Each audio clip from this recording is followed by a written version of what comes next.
Hello, fabulous you. I am here with my amazing friends and forever clients, Terrence and Akilah Adams, and we are discussing their investment journey.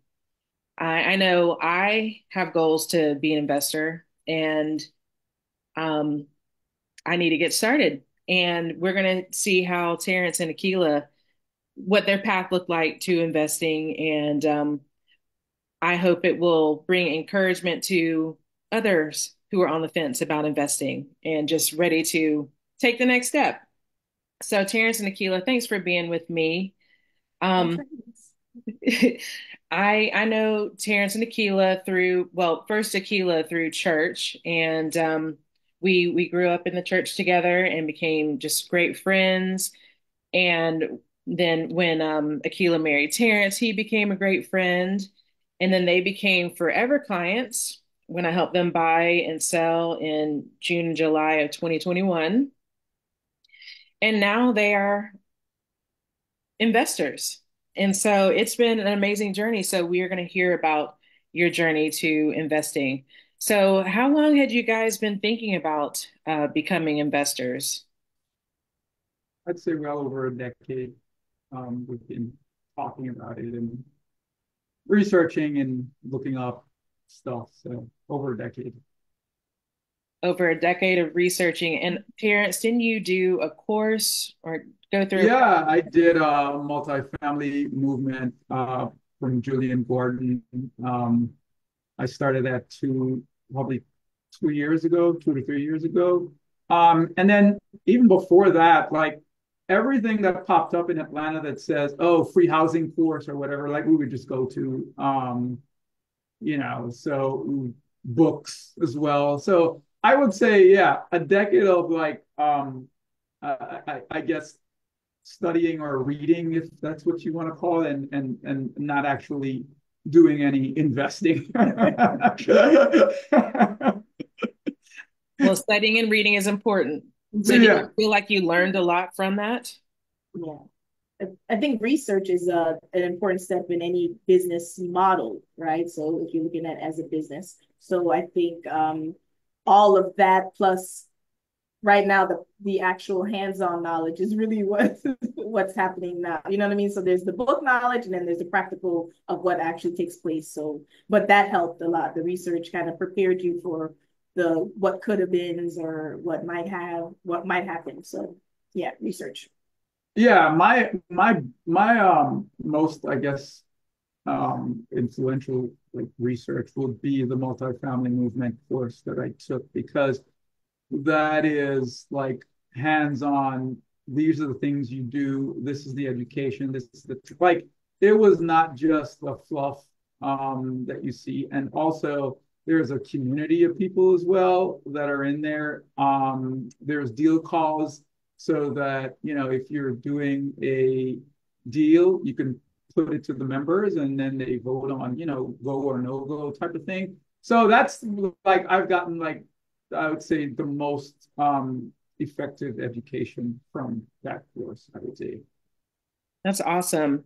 And that community that you just spoke of, Terrence, is huge. Having a support system around you is critical to your success. Um, so that's awesome. So after these 10 years of studying and reading and researching and going through these courses, what helped you pull the trigger? Like, how did you just get started and say, all right, we're doing it now? Right. Yeah, I'd say a couple of things. One, um, money, right? Like being a current homeowner and then trying to invest, you need a lot of capital. So on average, like you need 20% to put down on your property, like if you're going to buy a property. And I mean, just to get a sense of how much cash you need, whether you borrow it from a friend or a bank or you save it. Like even if you're buying a minimum $100,000 property, which these days you can't find, that's $20,000 cash that you need just for the down payment, And that right? closing And costs. not closing costs, not any updates and repairs. So you're talking about 20 to 30,000 just on at minimum $100,000 property. So I think that was like the biggest barrier. And so I think we have, you know, got to a point where we were comfortable to do that. Just from, and we just being transparent, we saved. That's it. We saved to get to that point. Um, I think that's one. And then the second thing is, like, we both have 9 to 5 jobs, and we have like 401ks, which is exposure to the markets. And so, you hear about investing and diversify. Well, if you're already putting money in 401ks, we're like, okay, well, if the market crashes, like, what else do we have? And we wanted to create like passive income for retirement. And so that's what made us pull the trigger, I think. And then the third thing, like I would say, is just the current environment with housing prices and rates. The prices are going up for the cost of a house, regardless of rates going up and down. And we're like, okay, if you don't do it now, like if you can't, if a 20% on $100,000 property is hard, in the next 10 years when that property is $200,000, that amount doubles. So it's like, what better time to like jump in but now? So like I would say those are big reasons. I think we also saw the power in real estate through the sale of our first home. So we were like, wow, okay, I know it was a crazy market in 2021, but nonetheless, that in long term is how it works. You buy a property, it appreciates, and you've got equity in it. So I think we saw that more than even the market or savings in even a high yield saving account, the percentage wise, it just kind of made sense that, okay, we can, even if it takes longer than our home did, it could still in long term, which is what we're looking at, make sense for us in terms of investing. So That's good. So you guys saved for your down payment and all the extras from repairs to closing costs. And then how did you choose to finance the loan? Oh, we took a loan, a mortgage, a traditional. conventional mortgage. Mm-hmm. Okay. And I know you guys have a great loan officer that you've been working with. Oh, yes, absolutely. I think, and that's a plug here, just in terms of how critical it is to have like the right team. And that gave us the confidence as well. So the right realtor and the right, mortgage person, and like he's been like our mortgage guy for all of the finance, all of the transactions we've done. Yeah. And he is just like really like he is responsive, like very fast. Like he is just yeah. So I think that's one of the things for me that gave me a lot of like confidence in terms of like, hey, you have someone that has your back. And with sort of what we've learned is like speed is critical here, right? Like if you're in a market where you're competing with other investors, you have to have a team that's going to be responsive to you. I mean, and all too well, to me, this is a 24/7 game. There's no off days, right? Like, so, and that's what our finance guy is. He's just always on the clock and always responsive. So, yeah. That's awesome. So it is key to have a team that's going to support you. Speed of response time is crucial. And I'm glad that gave you confidence to make those investments. So that's awesome. All right. So how did you decide whether you were going to hold your investment properties as a long-term rental versus doing a short term with VRBO, Airbnb, or doing a flip? I think I would speak on, I know Airbnb and VRBO, we'd have to furnish it and make it pretty and keep up with regular maintenance.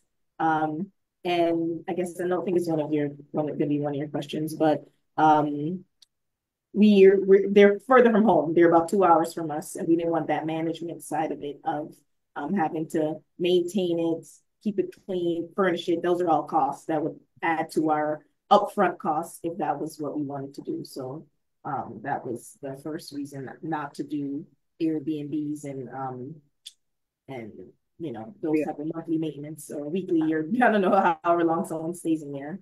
True. But Yeah, I mean, flipping is another thing too that yeah, flipping was just like our strategy is we want to buy something at a price range where there's minimal to no work.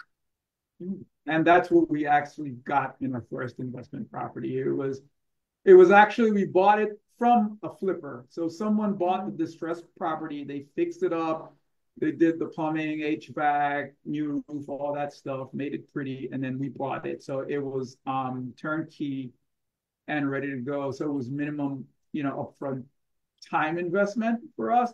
And that's what we wanted. And like I said, for us, like this is long term. This is 20 years. Like this is really long term for us. So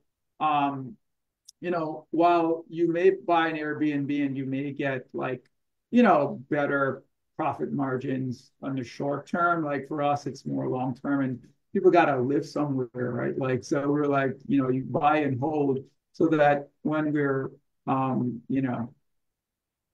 retirement age and sipping margaritas on the beach, then we can get income as well. That's going to support that lifestyle. Yes. That's good. I love it. That's the vision, at least. Yeah. I like it. Yeah, long-term game. That's a good one. All right, so you chose to buy your first investment property in Augusta, and you closed on that in May of this year, and then you're now under contract for your second investment property in Macon. So what led you to those two areas? Atlanta is expensive. So the closer we were to home, especially Gwinnett, right? Gwinnett is just it's unbelievable how much the price of homes just skyrocketed, right? Which is what makes real estate great, but it also in terms of investing and affordability, it was out of our reach. So the further we went out, and then not wanting to go too far because again, we're having to visit the properties, go for closing, be there for the inspection, and if we need to access it, location within the 2 hour radius is what we were looking at. That's a good day trip. Being able to do that. So that's an easy day trip to a 2 hour range. So just thinking about our clientele, I think Augusta has a medical college. You've got your what is it, hospitals, of course, and just the Masters, the PGA Tour, right? So you've got a couple of things going for it in terms of being able to get it rented quickly. We weren't sure where the renter would come from, but we wanted to be sure that there are people who go there or live there or opportunity to rent. And what we found very quickly was there's a housing crisis, really.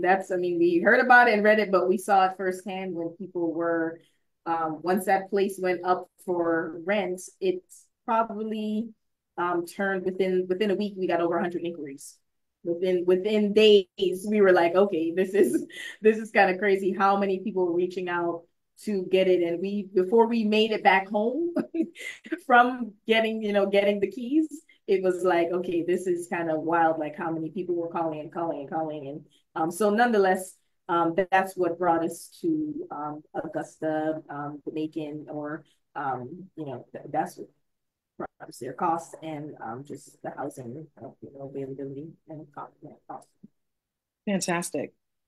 Yeah, I mean, I would say too, like, um, one of the things that our goals is like the 1% rule, which basically is we're looking for a monthly rent that's 1% of the purchase price of the house. So if the house is 100,000, then we would want $1,000, at least $1,000 a Hmm. month for rent. Well, if you go to Atlanta or even Gwinnett, where the average cost for a house is, or a decent house, you're looking at 250, 3,000. Like, who's paying that for rent? Number one, and then like I just talked about the down payment and stuff like that, just prices you out to market. So we're like, well, okay, there's two options. One, you wait and you save some more money, but by the time you do that, the house might double, I guess, Yeah. right? And you're like, okay, we've been studying this too long. We got our it's time to got move. our doctorates. Yeah, I mean, yeah. He's It's got a like, doctorate by now. Studying real estate. well, I think it was a good like yin and yang moment, I guess, because I'm like the analysis person, and she's like, okay, we got to do this year, like we got to do this like right now.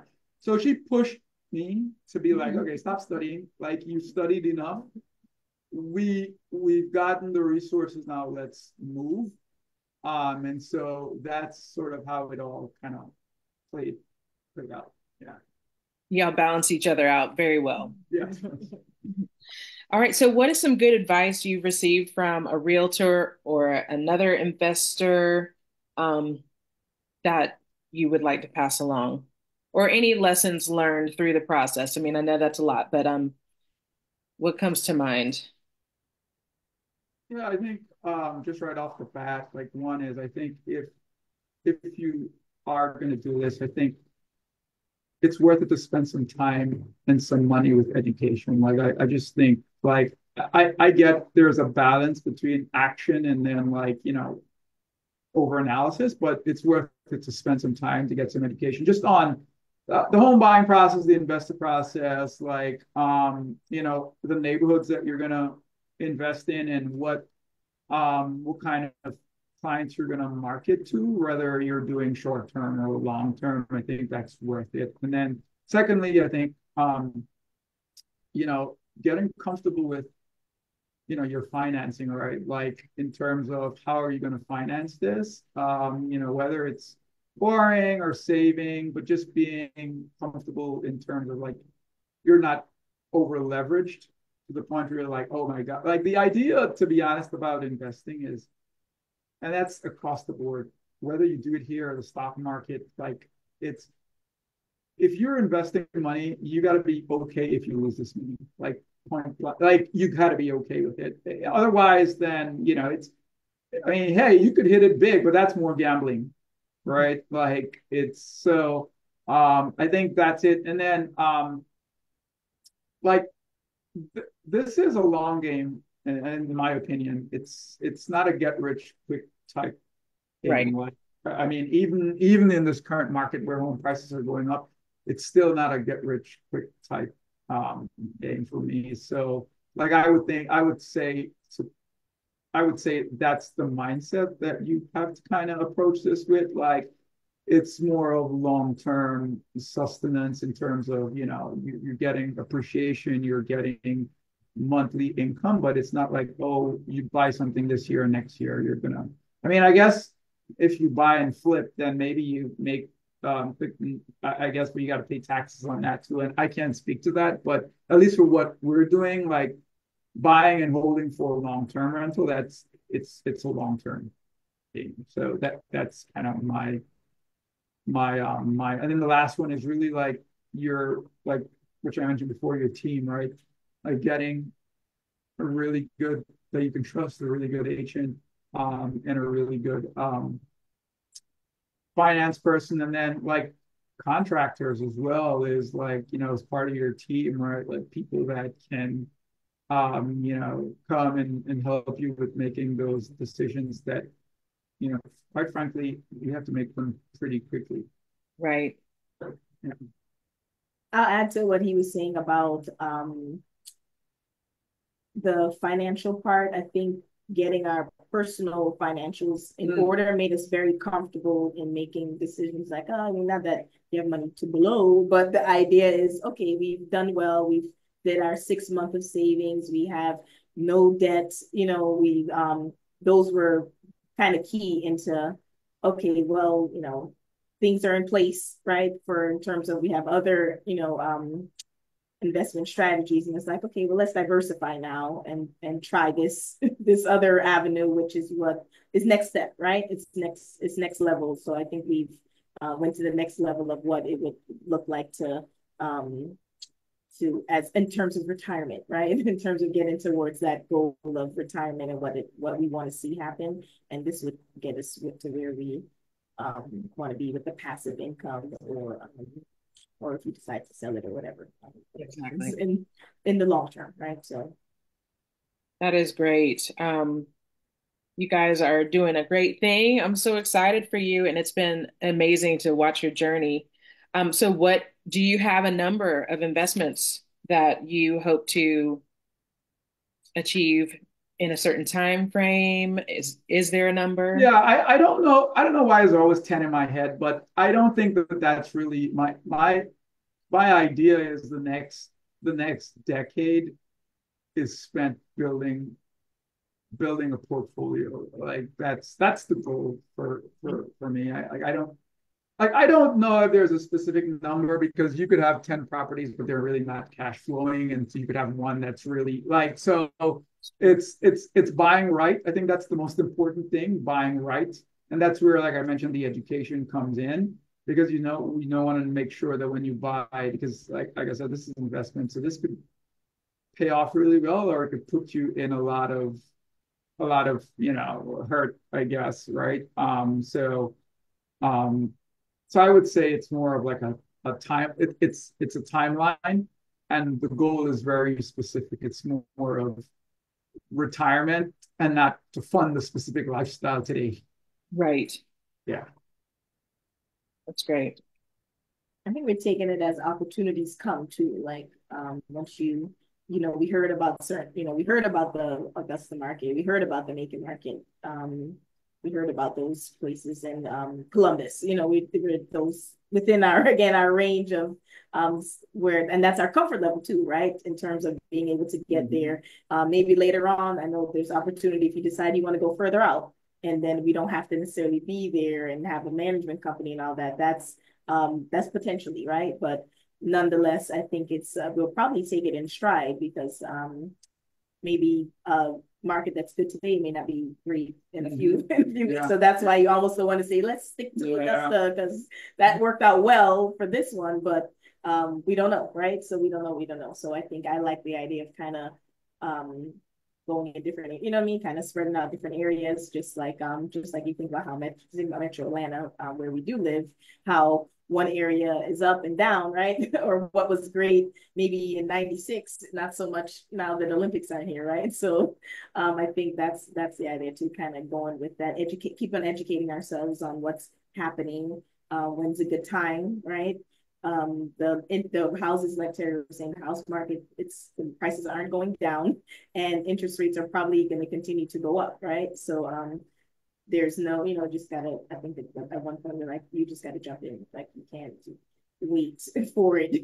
It's, gotta jump in, or not, if you're looking at that number to suddenly drop, or interest rate to suddenly be 0 or 2% again, it's Mhm. probably going to happen. So, Yeah, that's a good point too. I mean, to add to that list of advice too is like being able to piggyback off of what Nikhil said, being able to pivot quickly, not going to it with like this fixated mindset on one thing because the market changes, like everything, financial situation, personal life change. Like, so being able to pivot, an opportunity changes. So we may start like this, but if you talk to us next year at this time, we may be investors in Airbnb because that's where an opportunity presents itself, or I don't know, fixing and flipping, right? But I think the idea is that like you're able to like just be open to learning and course correcting. Like I think every experience, and that's why you got to jump in. Like I would tell people, if you're there financially, jump in because like every interaction, every experience, you learn something from it to make you better for the next one. Yeah. That is so good, y'all. I heard just do it. If you're thinking about investing, just do it. Definitely the education part is huge. Keep educating yourself. Pivot when you have to. I like how you said course correct. That's a great term. And then look for the opportunities because opportunities are everywhere. Yeah. Um, so I'm so proud of you, my friends, and forever thank you, clients. Tennille. Thanks for all your guide. You've given us a lot of referrals too. Absolutely. So Yeah. even though you were able to give us referrals, so that was very helpful, and we found great agents just from doing our other investments. So thank you for your help with that. You're so welcome. And I'm glad you brought that up because I have agent friends everywhere in the US and Canada and abroad, and am happy to connect